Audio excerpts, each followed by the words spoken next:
आ गया है संडे और बारी है न्यूज फटाफट की। मैं हूं संदीप आपके अपने चैनल द मोबाइल इंडियन से। मैं हूं निमिष टेक टीपी से। और मैं नंदगोपाल इंडियन एक्सप्रेस.com से। तो फ्रेंड्स, सबसे पहले तो आप सबको ईद मुबारक और साथ ही साथ रक्षाबंधन भी आने वाला है, तो उसकी हार्दिक शुभकामनाएं आपको। तो फ्रेंड्स, अभी अगर देखेंगे मार्केट में हो ये रहा है कि अगर एक जो आंकड़ों की तरफ नजर डालें तो कहा जाता है कि हिंदुस्तान में ऑलमोस्ट 90% लोग ऐसे हैं जिनका सबसे पहला रूबरू जो इंटरनेट के साथ होते हैं वो अपने मोबाइल डिवाइस के साथ होते हैं। लेकिन पिछले कुछ समय से बहुत सारी चेंजेस हो रही हैं, बहुत सारे वर्क फ्रॉम होम का कंसेप्ट बहुत स्ट्रांग हो चुका है कोविड की वजह से। तो इस समय अब लोग लैपटॉप्स की ओर भी रुख कर रहे हैं ताकि चाहे बच्चों की पढ़ाई हो या फिर ऑफिस का काम हो, उसके लिए कुछ नए डिवाइसेस लेना चाहते हैं और खासकर लैपटॉप पर फोकस कर रहे हैं। इसी चीज से बात करेंगे। और नंदू, सबसे पहले आपसे स्टार्ट करते हैं। अगर लैपटॉप की दुनिया की बात करें, बहुत सारे ऐसे प्लेयर्स हैं जो वेल स्टैब्लिश है, जैसे एचपी हो गया, डेल हो गया, एसर हो गया। और ऑफ लेट हमने देखा है कि कुछ नए प्लेयर्स भी मार्केट में आ गए हैं, जैसे कि शॉमी आ गया है और साथ ही साथ कल ऑनर ने भी दस्तक दे दी है इस सेगमेंट में। आप इस डेवलपमेंट को कैसे देखते हैं? अच्छी बात है और प्लेयर्स आ जाए। सस्ता प्राइस को और नीचे ले जाने में इसका हेल्प होगा। इनफैक्ट अगर आप प्राइस पॉइंट्स की बात करें तो मुझे कुछ प्रॉब्लम्स है इसमें, क्योंकि अभी विंडोज 10 में जो प्रॉब्लम है कि आप जितना प्राइस पॉइंट नीचे जाओगे आपका एक्सपीरियंस उतना प्रॉब्लमेटिक होना शुरू हो जाता है, बिकॉज वो विंडोज 10 थोड़ा रिसोर्स इंटेंसिव एक सॉफ्टवेयर है। और वो सस्ते डिवाइसेस में थोड़ा सा प्रॉब्लम कर रहा है। अब इसमें एक अच्छा चीज जो लास्ट एक साल में हुआ है कि AMD के जो प्रोसेसर्स हैं वो ज़्यादा पावरफुल हो गए और सस्ते भी हैं। तो वो उसकी वजह से जैसे एसूस और ये सब कंपनीज थोड़ा और सस्ता लेकिन पावर में ज़्यादा कॉम्प्रोमाइज किए बिना लैपटॉप्स आना शुरू हो गया है। उससे थोड़ा एक्सपीरियंस में डिफरेंस आना शुरू हुआ है। लेकिन अभी भी प्रॉब्लम ये है, हम सब चाहते हैं कि अफोर्डेबल डिवाइसेस हो, लेकिन अफोर्डेबल डिवाइसेस में एक्सपीरियंस, और वो एक ग्रेजुअल प्रोग्रेशन है। पहले दिन तो अच्छा चलेगा, दूसरे दिन भी अच्छा चलेगा, लेकिन 2-3 महीने बाद उसका एक्सपीरियंस थोड़ा डिटोरेट करने लग रहा है। तो हमें शायद इस मार्केट में, स्पेशली इंडिया जैसे मार्केट में जो प्राइस सेंसिटिव है, जहां पे बहुत सारे लोग अपना फर्स्ट डिवाइस लेने जा रहे हैं और इंटरनेट कनेक्टिविटी अच्छा और सस्ता होना शुरू हो गया है, तो शायद हमें क्रोमबुक टाइप के डिवाइसेस ज्यादा बेनिफिट करेगा इस मार्केट में। अभी भी वो आया नहीं है, क्रोमबुक इंडिया में बिल्कुल चला नहीं है इन वे। बट आई थिंक उस टाइप का एक सोल्यूशन हमें शायद लोकली ढूंढना पड़ेगा। राइट। तो निमिष, आपने एक्सटेंसिवली क्रोम बुक्स काफी यूज किया है अपने पर्सनल काम के लिए, अपने लिखने के लिए भी आप काफी यूज करते थे। तो आपका क्रोम बुक के साथ एक्सपीरियंस कैसा जी। रहा है और आप क्या समझते हैं ये किस श्रेणी के यूजर्स को एड्रेस कर सकता है? देखिए क्रोमबुक मैंने पहली बार यूज किया था शायद पहले, क्योंकि गूगल लॉन्च था इंडिया में क्रोमबुक। उसमें अगर आपको याद है शायद जोलो ने लॉन्च किया था, नेक्सियन नाम की एक ब्रांड थी, उन्होंने लॉन्च किया था और काफी लो प्राइसेस पे लॉन्च किए थे। उस समय उन्होंने फोकस ये किया था कि स्टूडेंट्स के लिए क्रोमबुक है, आपको 12-13 हज़ार रुपए में एक ऐसा कंप्यूटर मिल जाएगा जो बहुत फटाफट काम करेगा। आप नेट पे ज्यादातर, वेब पे ज्यादातर काम कर सकते हैं। उस समय के बाद क्रोमबुक पिकअप, क्रोमबुक भारत में, जैसे नंदगोपाल ने पॉइंट आउट किया, क्रोमबुक भारत में उतनी चली नहीं। अब क्यों नहीं चली, इसके कई कारण हैं। कई लोग कहते हैं सबसे बड़ा कारण ये है कि बड़े ब्रांड्स ने उनमें पैसा नहीं लगाया। जो ब्रांड्स थे वो छोटे ब्रांड्स थे। आपका नेक्सियन था, आपका जोलो था, जो एचपी क्रोमबुक्स बनाए, लेकिन उनको उतना प्रमोट नहीं किया जितना अपने विंडोज नोटबुक को कर रहे थे। बिकॉज विंडोज की, कहिए एक तरह से, लोगों को आदत थी, उनको पता था कि इसमें क्या आने वाला है, कैसे मार्केट करते हैं। क्रोमबुक पूरा नया कंसेप्ट था। तो जिन लोगों को अभी तक क्रोमबुक का अनुभव नहीं है, तो बहुत रफली हम ये कहें कि जैसे आप क्रोम ब्राउजर में सब कुछ करने में सक्षम हो सकते हैं। आपने क्रोम ब्राउजर खोल दिया, उसमें गूगल डॉक्स खोल लिया, तो आप डॉक्यूमेंट पे काम कर सकते हैं, प्रेजेंटेशन पे काम कर सकते हैं, वेब तो ब्राउज कर ही सकते हैं, चैट कर सकते हैं। तो क्रोमबुक जैसे होता है वो क्रोम ओएस पे चलता है। क्रोम ओएस ऐसे सोच लीजिए, आपने अपना लैपटॉप खोला तो जैसे आपका बड़ा सा क्रोम की एक विंडो खुल गई है और उसके अंदर जो एप्लीकेशंस होते हैं वो गूगल के एप्लीकेशंस होते हैं, अन्य एप्लीकेशंस होते हैं जो सब ज्यादातर वेब पे चलते हैं। वैसे ये एक अवधारणा है, कई लोग कहते हैं कि क्रोमबुक बिना वेब के कनेक्शन के काम नहीं कर सकती। अब वो खत्म हो चुका है, बिना वेब के भी वो कनेक्शन के भी काम कर सकती है। बस एक बार सिंक करना पड़ेगा आपको, कभी कभी ऑनलाइन जाना पड़ेगा, ये बात जरूरी है। बिल्कुल। तो कंसेप्ट उनका ये था कि अगर आप ब्राउजर के अंदर सब कुछ कर सकते हैं, तो आप ऐसा नोटबुक जो है, जो केवल ब्राउजर, एक तरह से ब्राउजर के चारों तरफ बना हुआ ओएस है, तो ऐसे नोटबुक पे आप ज्यादातर काम कर सकते हैं। नए क्रोमबुक से मैंने ये देखा है, उससे core i3 core i5 processors आ गए हैं, दाम काफी ज्यादा बढ़ गए हैं। टारगेट अभी भी स्टूडेंट्स के लिए किया गया है, लेकिन संदीप, मुझे लगता है आजकल जैसा माहौल है और आजकल जितना क्लाउड पे काम जा चुका है, आप क्रोमबुक पे एक्चुअली काफी काम कर सकते हैं। जितना विंडोज लैपटॉप पे कर सकते हैं, जनरल काम लगभग उतना ही क्रोमबुक पे कर सकते हैं आराम से। गूगल इसे इस समय क्यों नहीं पुश कर रहा है, ये तो गूगल जाने। इसमें एक इंटरेस्टिंग चीज है, निमिष ने बोला कि ये बेसिकली आपका क्रोम ब्राउजर जो है उसको ओएस बना देता है ना। इसके पीछे एक बहुत इंटरेस्टिंग स्टोरी है। तो जब गूगल इसको बना रहा था, गूगल ने रियलाइज किया कि आप कोई भी लैपटॉप का या कंप्यूटर का यूसेज देखें, उसका high percentage of usage browser पे ही होता है। आई थिंक उस टाइम पे 90 या 92% कुछ उन्होंने देखा था कि across users across the world सबसे ज्यादा ब्राउजर को यूज करते हैं, और उन्होंने डिसाइड किया कि चलो ब्राउजर को ही ऑपरेटिंग सिस्टम बना देते हैं। लेकिन इसमें बिल्कुल। एक चीज और है, जब ये 2-3 साल पहले इसको पुश कर रहे थे, एक बार जब गूगल ने लास्ट हाथ मारा इस पे इंडिया में, जी। तब भी मुझे लगता है शायद इकोसिस्टम उसके लिए सही नहीं था। अभी इंटरनेट बहुत सही है। और एक और चीज, एंड्रॉयड का आप रेलेवेंस देखो, एंड्रॉयड सब यूज करते हैं। क्रोमबुक में आपको जितने भी एक्सपीरियंसेस मिलेंगे वो मोर और लेस एंड्रॉयड से सिमिलर है। अगर आप जीमेल यूज करते हो या गूगल सूट के कोई भी एप्स यूज करते हो, लाइक हमारे ऑफिस में फॉर इंस्टेंस जो हमारा बैकएंड है वो गूगल के ऊपर बेस्ड है, तो हम गूगल का डॉक्स यूज करते हैं, शीट्स यूज करते हैं, स्लाइड्स यूज करते हैं। अगर आप ऐसे एनवायरनमेंट में हो, जो इंडिया में अपेरेंटली बहुत सारे कंपनीज और एसएमईज मूव कर चुके हैं, तो शायद इन सब केसेस में ये शायद इफेक्टिव हो। और उसमें भी शायद किसी कंपनीज को एक जीरो क्लाइंट वाला कॉन्सेप्ट पे काम करना चाहिए, जिसमें प्रोसेसिंग पावर डिवाइस पे मिनिमम हो और क्लाउड को पूरा यूज करें, राइट। ताकि तो नंदू कॉस्ट यहाँ आपका पर, बहुत कम रहे। राइट, तो यहाँ पर अगला सवाल उठता है कि आजकल जैसे स्टूडेंट्स तो यूज कर सकते हैं क्रोमबुक, लेकिन आजकल बहुत सारे स्टूडेंट्स हैं जो जैसे कॉलेज में जा रहे हैं, उनको मल्टीमीडिया नीड्स भी होती है, उन्हें कुछ वीडियो एडिटिंग भी करनी होती है, कुछ और भी बहुत सारे एप्लीकेशंस यूज करने होते हैं जो ब्राउजर बेस्ड नहीं होता है। तो उनके लिए आप क्या रिकमेंड करेंगे, विंडोज बेस्ड लैपटॉप या उनको मैक की तरफ रुख करना चाहिए? वीडियो के लिए तो शायद मैक ही बेट है, बेस्ट है। और आप देखोगे वीडियो वाले पता नहीं क्यों अल्टीमेटली मैक ही ले लेते हैं, किसी के रिकमेंडेशन के बिना ही। तो वहां पे एक वो परफॉर्मेंस वाला एक स्वीट स्पॉट है मैक पे, कि वो सॉफ्टवेयर और परफॉर्मेंस आपका एकदम सिंक रहता है। राइट। निमिष, आप कुछ कहना चाहते थे? हाँ जी, वही जो नंदगोपाल ने कहा, लगभग उसी से पूरी तरह सहमत हूँ। जैसे फोन्स का मामला है, वैसा ही कुछ एग्जैक्टली वैसा नहीं, वैसे ही काफी सिमिलर लैपटॉप का भी मामला है। आप एंड्रॉइड का फोन आपको कम दाम पे मिलेगा, वो कम टाइम तक चलेगा। और आपने आईफोन ले लिया है, उस पर आपको सॉफ्टवेयर अपडेट मिलते रहेंगे 5 साल तक। तो मैक में भी बात यही है, अगर आप मैकबुक एयर लीजिएगा, जो सबसे आजकल अफोर्डेबल है, 70,000 के रुपए के आसपास आ रही है, तो काफी ज्यादा दाम की है ये, मैं ये नहीं कह रहा हूँ कम दाम की है, लेकिन उसके 4-5-6 साल तक चलने की चांस बेहतर है, क्योंकि सॉफ्टवेयर सपोर्ट बेहतर होता है, हार्डवेयर बेहतर होता है। तो वही है, आपकी बजट कैसी है और आपकी एम्स कैसे हैं। अगर आप लॉन्ग टर्म प्ले करना चाहते हैं, तो शायद अगर आपके पास बजट है तो मैक लेना बेहतर होगा। बस अभी 2 दिन पहले किसी का कॉल आया, वो मेरे से रिकमेंडेशन जी पूछ रहा था कि क्या डिवाइस खरीदे, और वो जी। अपग्रेड कर रहे हैं 2008 के iMac से। तो मैंने कहा आपको तो iMac ही लेना चाहिए।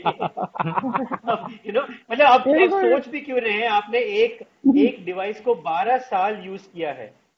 एक जी। प्रोफेसर है चेन्नई में, 12 साल अपने आपने iMac को यूज किया है, तो आप क्यों कुछ और किसी और चीज के बारे में सोचोगे।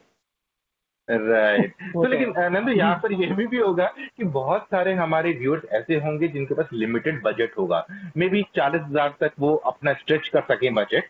तो उनके लिए क्या बेटर रहेगा, मतलब जब भी अगर लैपटॉप ले रहे हैं, क्या चीजें दिमाग में रखनी चाहिए? देखो, 40,000 में तो आपको पहले ये दिमाग में रखना चाहिए कि 40,000 का लैपटॉप आप खरीद रहे हो, स्पेशली विंडोज के डिवाइस के। राइट, मैं तो ये बोलूंगा, अगर आप 10,000 रुपए का लोन और लेके एक पुराना एप्पल का मैकबुक या मैकबुक एयर खरीद सकते हो, तो आपका डिपेंडेबिलिटी उसमें ज्यादा होगा। आपको विंडोज डिवाइसेस में ये कॉन्फिडेंस मेरे इसमें आता है जब 60-70,000 का प्राइस पॉइंट को वो ब्रीच कर लेता है, तो उसके बाद मुझे लगता है कि उसमें काफी एक ओवरऑल आपका परफॉर्मेंस अच्छा लगने लगता है। मेरे बहुत सारे कोलीग्स हैं जिनको हमने ऑफिस से i3 लैपटॉप्स दिया गया है, और मैं वो सब ऑफिस में जाता हूँ, पहला कंप्लेंट इसी के बारे में होता है कि काम नहीं हो पाता। राइट, अब ये मैं किसी कंपनी के बारे में ये नहीं बोलना चाहता हूँ, बट प्रॉब्लम है कि जो आपका हार्डवेयर है वो आपके सॉफ्टवेयर के साथ कंप्लीटली सिंक नहीं करता है सारे प्राइस पॉइंट्स में। राइट, और इसमें मैं एक बहुत इंटरेस्टिंग एनेक्डोट बताना चाहता हूँ। 2012 की बात है। विंडोज 8 आने से 6 महीने पहले हम लोग एक प्रीव्यू इवेंट में गए थे, मैं और 2-3 जर्नलिस्ट। ये एम्स्टर्डम में हो रहा था। 3,000 डेवलपर्स थे वहां पे, जो विंडोज डेवलपर्स थे, और कुछ जर्नलिस्ट थे। वो फोटो मेरे पास है। मैं उस ऑडिटोरियम के सामने से पीछे की तरफ देख रहा हूँ, लाइट ऑफ है, सबके पास मैक के डिवाइस है, विंडोज का इवेंट है। राइट। राइट, वो विंडोज चलाते भी हैं एप्पल के डिवाइस पे, क्योंकि वो सिंकिंग कहीं ना कहीं अभी भी प्रॉब्लम है। जी। तो निमेश, यहाँ पे जैसे नंदू बता रहे थे कि इनको कॉन्फिडेंस आता है जब भी विंडोज का अगर कोई लैपटॉप लेना चाहता है कंज्यूमर, 50,000 से ऊपर पहुंच जाए तो उनको तसल्ली रहती है कि चलेगा। लेकिन उस अब मार्केट में ये भी देख रहे हैं कि बहुत सारे लैपटॉप जो नए आ रहे हैं वो 40,000 से कम में आ रहे हैं। नए नए ब्रांड्स भी इस सेगमेंट में दस्तक दे रहे हैं। क्या आपको लगता है कि कंज्यूमर्स को उनकी तरफ रुख करना चाहिए, या फिर अगर बजट एक्सटेंड कर सकते हैं तो थोड़ा सा आगे बढ़िए? देखिए, दो तरह से आप कर सकते हैं। पहली बात ये है कि जैसे नए ब्रांड्स आ गए हैं, ऑनर आ गया, Xiaomi आ गया है, और Xiaomi का खास तरह से मैं कहूँगा कि अगर वो लोग तो Core i7 डिवाइस एक दे रहे हैं। उनकी शायद मीबुक होराइजन 14 जो है वो शायद जी 55 या बिल्कुल। 56 हज़ार में Core i7 डिवाइस दे रहे हैं। तो जी अब उस लेवल का अगर आपको Core i5 या Core i7 का प्रोसेसर अगर आपको मिल जा रहा है अच्छी वाली कंपनी से 50-45 हज़ार रुपए के आसपास, तो आप सोच सकते हैं। आप सोच सकते हैं, आपकी एक्सपीरियंस थोड़ी ठीक ठाक होगी। अ, लेकिन हाँ, कुल मिलाकर के बात थोड़ा नंदगोपाल से सहमत हूँ मैं, क्योंकि प्रॉब्लम ये हो जाती है कि विंडोज साइड में अभी भी सिंक्रोनाइजेशन जो है हार्डवेयर और सॉफ्टवेयर में, क्योंकि अलग अलग जगहों से आ रहा है, तो बहुत थोड़ा सा इशू हो जाता है आपको थोड़ा। और माइक्रोसॉफ्ट ने आजकल तो पैचिंग की भी कोशिश की है कि जैसे एंड्रॉयड में आपको हर दूसरे तीसरे महीने सिक्योरिटी पैचेस मिलते हैं, वैसे विंडोज में भी पैचेस मिलते हैं, लेकिन प्रोसेस स्मूथ नहीं है। कई बार वो पैच रोल आउट होता है, उससे कई सिस्टम क्रैश कर जाते हैं, और विंडोज में सिस्टम बहुत सारे हैं। बहुत ज्यादा, बहुत सारे हम लोग। अगर आप विंडोज मैक का अगर प्रपोर्शन लीजिएगा दुनिया में, तो आप सोच भी नहीं सकते, बहुत बड़ा इकोसिस्टम है वो वहाँ।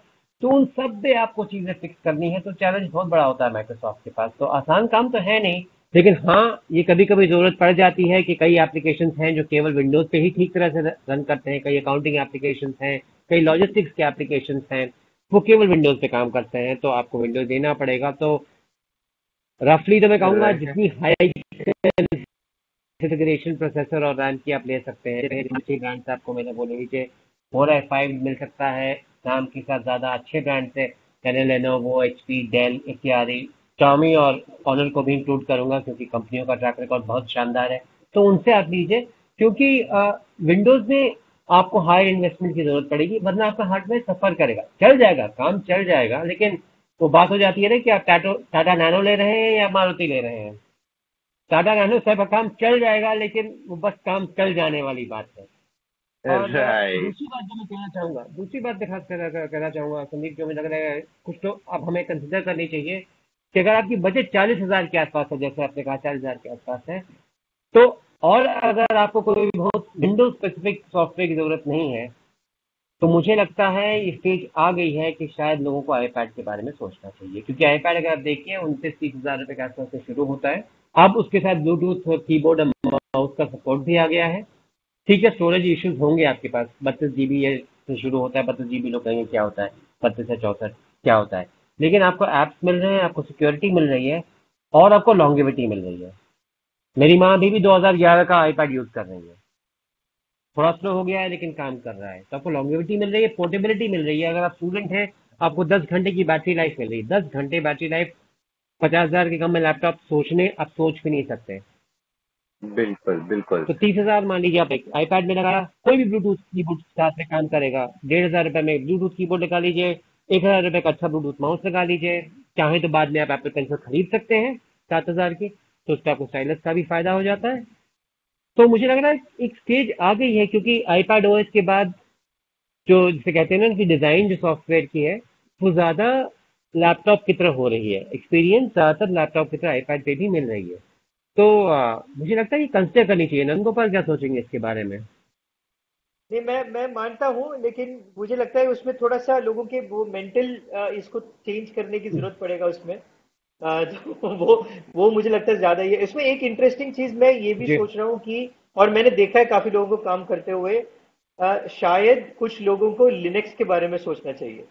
लिनक्स में एक्सपीरियंस अब काफी स्मूथ हो सकता है। अगर आप फर्स्ट टाइम यूजर हो, तो आपके पास कोई मसल मेमोरी नहीं है, विंडोज के खिलाफ। विंडोज का मसल मेमोरी नहीं है ना, आपके पास कोई मैक ओएस टाइप की मसल मेमोरी है। तो आप सीधे लिनक्स में जाके एकदम से काम करना शुरू कर सकते हो। उबुंटू बहुत ही कंज्यूमर फ्रेंडली ऑपरेटिंग सिस्टम है, और फ्री है, और स्मूथली चलता है, और बहुत सारे डेवलपर्स उसी पे कोड करते हैं आजकल। एक हमारे ऑफिस में सब मैंने देखा है, बहुत सारे आईटी वाले जो है उबुंटू लिनक्स को प्रेफर करते हैं। सो मे बी वहां पे एक अपॉर्चुनिटी है। आप कोई भी डिवाइस अगर खरीदते हो, आपके पास एक ऑप्शन होता है लिनक्स वर्जन लेने का। वो ऑब्वियसली 10-15% सस्ता रहता है अक्रॉस ऑल प्राइस पॉइंट्स। तो ये एक ऑप्शन है। नाउ एक और चीज इसमें सोचने वाली ये है कि हमने प्राइस पॉइंट डिस्कस किया। मैंने बोला कि उस प्राइस पॉइंट में मुझे कॉन्फिडेंस नहीं है। आप मैकबुक देख लीजिए, मैकबुक एयर देख लीजिए, उसमें कभी इंडिया में कभी 55,000 से कम में शायद नहीं आ पाया है विथ ऑल द थिंग्स। तो शायद एक एक पोर्टेबल कंप्यूटिंग डिवाइस, उस हिसाब से मैं आईपैड की बात नहीं कर रहा हूँ, एक प्रॉपर पोर्टेबल कंप्यूटर शायद उस प्राइस पॉइंट के नीचे अभी भी रियलिस्टिक नहीं है। मतलब डिपेंडेबल लॉन्ग टर्म, अगर आप देखोगे तो ये यही प्रॉब्लम आपको सस्ते वाले डिवाइसेस में हो रहा है। सस्ते वाले डिवाइसेस प्राइमरली स्टूडेंट्स के लिए होगा। तो आई वुड से कि एन i3 डिवाइस कॉलेज या स्कूल गोइंग स्टूडेंट्स के लिए होगा। आप जैसे ही वर्क एनवायरनमेंट में आते हो, आपको i5 पे आ जाना चाहिए, और हाई एंड वर्क के लिए i7। आप देखोगे तो मैक भी सेम स्ट्रक्चर पे ही काम कर रहा है अभी तक। बिल्कुल बिल्कुल। तो फ्रेंड्स, यहाँ पर जो बात निकल के आ रही है, अगर आप विंडोज के साथ ही स्टिक करना चाहते हैं, तो बेटर रहेगा कि अपना बजट थोड़ा सा बढ़ा लीजिए 40-50 हजार में, क्योंकि उससे क्या होगा कि एक तो आपके जो लैपटॉप में है, थोड़ा आपको टाइम मिल जाएगा उसको यूज करने के लिए। ऐसा नहीं है कि 1 साल के बाद ही आपको चेंज करने का सोचना पड़ेगा, और जो आपका काम है बिना रुके आराम से चलता रहेगा। लेकिन अगर बजट का कंस्ट्रेन है, आप स्टार्ट ही चाहते हैं कि अराउंड 30-35 हजार रुपए का बजट है आपके पास, तो आप कुछ जो लैपटॉप्स मार्केट में उनको एक्सप्लोर कर सकते हैं, अपना हाथ बिठा सकते हैं, और जब आप प्रोफेशनल एनवायरनमेंट में आ जाएंगे तो आप अपग्रेड कर सकते हैं। और वहां पर अगर आपका ज्यादा मल्टीमीडिया वाला काम नहीं है, तो आप टैबलेट्स को भी एक्सप्लोर कर सकते हैं, अगर आप उनके यूसेज से कंफर्टेबल हैं। तो नंदू निमेश, अब एक और चीज से बात कर लेते हैं हम लोग। बड़े टाइम से, अब मतलब कुछ टाइम हो गया, एक के बाद एक टीडब्ल्यूएस मार्केट में लॉन्च हो रहा है। मतलब एकदम ऐसा लग रहा है कि बारिश हो रही है टीडब्ल्यूएस की। और अभी आई थिंक कल परसों तो एक टीडब्ल्यूएस ऐसा भी ऐसा जिसमें मोनो टीडब्ल्यूएस, खाली एक ही बता दिया था, दूसरा तो दिया ही नहीं था। तो आप इस डेवलपमेंट को कैसे देखते हैं, और अगर कोई कंज्यूमर टीडब्ल्यूएस लेना चाहता है, कौन सी टॉप चीजें हैं जो उसे अपने दिमाग में रखनी चाहिए? सो सिंपल सी लॉजिक है, हमने शायद इसके बारे में थोड़ा सा पहले डिस्कस किया है। आप जितना ज्यादा पैसा दोगे, उतना ज्यादा आपको एक्सपीरियंस मिलेगा। राइट। आपको सस्ते इसमें प्रोडक्ट्स है, 2,000 से नीचे में भी है, ठीक ठाक है, लेकिन उसका ऑडियो क्वालिटी ग्रेट नहीं होता है, काम चलाऊ होता है। राइट। और इसमें आपको कुछ चीजें बहुत ध्यान रखना है। आप जैसे सस्ते में जाओगे, मैं आपको एक दिखा रहा हूँ, ये एक उसका बॉक्स है। इसमें डिवाइस नहीं है, डिवाइस मैंने कान में रखा हुआ है ना। बहुत सारे इसमें इसी लेवल पे सिंकिंग हो जाता है, आपके फोन के साथ पेयरिंग हो जाता है। आप जैसे खोलोगे, वो 1 सेकेंड में आपके डिवाइस के साथ कनेक्ट कर लेता है। लेकिन बहुत सारे सस्ते ईयरफोन्स में क्या होता है, आप एक को निकालोगे तो वो बोलेगा कि आपका राइट कनेक्ट हो चुका है। फिर लेफ्ट को निकालोगे तो शायद लेफ्ट कभी कनेक्ट नहीं करता है, राइट और लेफ्ट एक दूसरे के साथ कनेक्ट नहीं करता है। इस टाइप की इश्यूज है। और ये मैंने इसमें देखा है सस्ते वाले में ज्यादा ये प्रॉब्लम है। राइट, तो ये आपको राइट। ध्यान रखना पड़ेगा। दूसरा ये है कि अभी तो उसमें नॉइस कैंसलिंग भी आ गया है, टॉप एंड में नॉइस कैंसलिंग अवेलेबल है। इनफैक्ट अभी बहुत अफोर्डेबल प्राइसेस में भी आने वाला है नॉइस कैंसलिंग। सो नॉइस कैंसलिंग आपको बहुत इजी रहता है, अगर आप पूरा दिन भर इसको लगाए रखोगे, आप कॉन्सेंट्रेट कर पाते हो, आपके पास पूरा एक हेडफोन नहीं लगा है, मतलब वो तो बहुत सारे टीडब्ल्यू डिवाइसेस के साथ फायदा ये है कि आप कान में डाल के थोड़ी देर बाद वो आप भूल जाते हो कि आपने पहना हुआ है। राइट, वो चश्मे की तरह है थोड़ा सा, मतलब बहुत लाइट वेट होता है, तो वो becomes a part of your, ये कि आप चश्मा पहन के ढूंढते रहोगे कि चश्मा कहाँ पे, तो ये वैसे हो जाता है। तो उसमें बहुत जी। वो कन्वीनियंस उसका बहुत हाई है। कॉल आपके पास आता है तो आप इमीडिएटली टैप करके कॉल लोगे, या आपको फोन से किसी और डिवाइस में स्विच करना है तो आप इमीडिएटली उसको स्विच कर सकते हो। और मैं आजकल वैसे काम कर रहा हूँ, तो ये वर्क फ्रॉम होम से इसका यूज केस जो है बहुत बढ़ गया है, और लोग नहीं चाहते कि पूरा टाइम बड़ा सा ईयरफोन लगा के देखे। और जैसे अगर आप जूम कॉल पे हो तो ये बेटर दिखता है, मतलब आपको ईयरफोन पहने है ना, तो आप अगर आप प्रोफेशनल कॉल में हो, आपका बॉस है, वो नहीं चाहते कि वो अपना इतना बड़ा सा स्कल कैंडी देखे आपका, है ना, मैं लिटरली बोल रहा हूँ स्कल राइट, कैंडी। वो सो हाँ, बिल्कुल तो गेमिंग वाला लग रहा है कि गेमिंग कर रहा है कोई। जी। हाँ हाँ, वो डिंचक टाइप का ना लगे, हाँ, है ना। जी। सो उसमें ये बहुत अच्छा ये है। और जैसे आपने बोला कि मुझे नहीं पता था कि ऐसा भी एक टीडब्ल्यू है जो सिंगल चलता है, अगर आप ऐसा है तो वही तो हमारा ब्लूटूथ डिवाइस है पहले का। जी। राइट, तो उसको टीडब्ल्यू है क्यों बोल रहे हो उसका नाम क्या तो है? हाँ, मोनो लेकिन mono most T of them W कुछ अगर दिया है। हाँ, हाँ, हम पहले उसको ब्लूटूथ डिवाइस बोलते थे। जी। ब्लूटूथ हेडसेट तो वही था ना, मोनो, मोनो एग्जैक्टली। है ना, ट्रूली वायरलेस वही था। मतलब देखो वो वही हमने डिस्कस किया है, मार्केटिंग स्पील है आपको। आप हाथी को बोलो कि घोड़ा है, अब 10 में एक आदमी तो विश्वास कर लेगा ना कि घोड़ा है, खरीद लेगा, बैठने की कोशिश करेगा, चलाएगा, पता चलेगा ये तो हाथी है। तो यही फर्क है इसमें। हाँ, लेकिन वही है, आपको जैसे आप आप प्राइस पे करते हो, उस हिसाब से आपका एक्सपीरियंस भी बढ़ेगा, ऑडियो क्वालिटी भी बढ़ेगा, बैटरी लाइफ भी बढ़ेगा, लॉन्जेविटी भी बढ़ेगा। बिल्कुल बिल्कुल। निमिष, आपको क्या लगता है, क्योंकि मैं भी पिछले कुछ ऑलमोस्ट 1 डेढ़ महीने से इतने सारे टीडब्ल्यूएस देख लिए और डिफरेंट प्राइस सेगमेंट्स में देख लिए। अगर मैं खाली एंट्री लेवल वालों की बात करूं जिनका दाम से 1,500 रुपए से स्टार्ट होता है, 3,000 रुपए तक जाता है, जिनका 3,500 तक, मुझे एक चीज लग रही थी कि कॉलिंग में आवाज ठीक ठाक थी उनकी, लेकिन म्यूजिक में मुझे आवाज इतनी पसंद नहीं आ रही थी। और खासकर अभी थोड़ा टाइम पहले एक और टीडब्ल्यूएस लॉन्च हुआ है, आई थिंक 1,500 रुपए का लॉन्च किया था इन्फिनिक्स या टेक्नो, इन्फिनिक्स ने आई थिंक किया था, आई रॉकेट। तो वो ये रहा। तो मुझे इसमें ये लग रहा है कि डिजाइन डिजाइन तो बड़ा बाहर से अच्छा दे दिया, और जो टीडब्ल्यूएस है वो भी ठीक ठाक लग रहा है, लेकिन आवाज में मुझे इतनी प्रॉब्लम्स आ रही है, ऐसा लग रहा है आवाज दबी हुई उसकी आ रही है फुल वॉल्यूम पे। और ये इसके साथ नहीं आ रहा है, जितने भी ये 1,500 से 2-2,500 की रेंज में जितने आ रहे हैं, सब में मुझे वो एक्सपीरियंस अच्छा नहीं आ रहा है। तो मुझे कभी कभी मन करता है उसको निकाल दूं मैं अपने टीडब्ल्यूएस को, डायरेक्ट फोन पे बात कर लूं। आपका भी कुछ ऐसा मिलता जुलता एक्सपीरियंस है? जी, बात वही जिससे नंदगोपाल ने कहा कहा था कि टीडब्ल्यूएस में आमतौर पे जहाँ तक आप जितना इन्वेस्ट करिएगा उतना उतनी अच्छी है आपकी एक्सपीरियंस। और स्पेशली लोग कहते हैं एयरपोर्ट्स में खास क्या है। अगर हम देखें, लोग कहते हैं भाई 13,000 रुपए का एयरपोर्ट्स में खास क्या है। साउंड ठीक है, बहुत अच्छा है, क्या इतना जमीन आसमान का फर्क है क्या? नहीं, उतना फर्क नहीं है, लेकिन जैसे जो बात आपने भी हाईलाइट की, फंक्शनैलिटी, इंटरफेस, ये बड़ी चीजें होती हैं। और ये जब आप बजट लेवल में आ जाते हैं ना, जब आप 6,000 5,000 से नीचे जाने लगते हैं, यहाँ कॉम्प्रोमाइज हो जाता है, क्योंकि आपके सेंसर्स उतने अच्छे नहीं रहते, आपका सॉफ्टवेयर उतना अच्छा नहीं रहता, आपके ड्राइवर्स उतने अच्छे नहीं रहते, यहाँ कॉम्प्रोमाइज होने लगते हैं। तो जी हाँ, मैं आपके साथ एग्री करता हूँ। कॉलिंग क्वालिटी स्पेशली तो मैंने ये नोटिस किया है कि TWS में, स्पेशली बजट वाले में, अगर आप बड्स बाय ले रहे हैं जो छोटे वाले होते हैं, तो फिजिकल डिस्टेंस आपके मुंह से इतनी ज्यादा दूर हो जाती है कभी कभी कि आपकी आवाज साफ जाती नहीं है। चाहे उसमें आप एनवायरमेंटल नॉइज कैंसलेशन कर दें, कुछ कर दें, उससे कोई फर्क नहीं पड़ता है। तो जैसे नंद गोपाल ने कहा, आप ज्यादा जितनी चीनी डालिएगा उतना मीठा दूध होगा TWS का। आप बजट जाइएगा तो कॉम्प्रोमाइज के तैयार रहिए। जैसे आप 1,500 2,000 का लीजिएगा, 1,500 2,000 का लीजिएगा तो तैयार रहिए कि धड़कता हुआ बिस्तर मिलेगा और सब कुछ बच जाएगा, बस म्यूजिक नहीं सुनाई देगा। ये हालत हो जाएगी आपकी। तो मैं एक चीज दिखाना जो चाहता हूँ, अपने मैं एक बजट चीज पे दिखाना डिपेंड चाहता करता हूँ, है। ये देखिए। ऑडियो में तो खास तौर पे बहुत रेयर होता है, कुछ कुछ हेडफोन्स आते हैं जो भी बहुत अच्छी डिवाइस करते हैं। जी मैं एक चीज दिखाना चाहता हूँ, ये दिख रहा है, जी जी हाँ। एयरपॉड, एयरपॉड, ये, सॉरी, ये आप देख रहे हो, ये सस्ता वाला एयरपॉड है। हांगकांग में मैंने ये फोटो खींचा था मार्केट में। जी। ये 250 रुपये का है, ओके। मतलब चाइनीज है। 250, इंडियन इक्विवेलेंट इसका 250 रुपये है। यही चीज आपको यहाँ 1500 रुपये में बेच रहे हैं।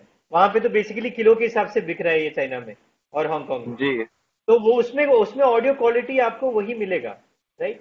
बाकी लोग ड्राइवर वाइवर की बात करते हैं, यहाँ पे कोई ड्राइवर नहीं होता है। बेसिकली आपका पुराना जो वायर्ड ईयरफोन का वो काट के इसके अंदर वो डाला गया है, और एक ब्लूटूथ एक कनेक्टिविटी उसमें ये है।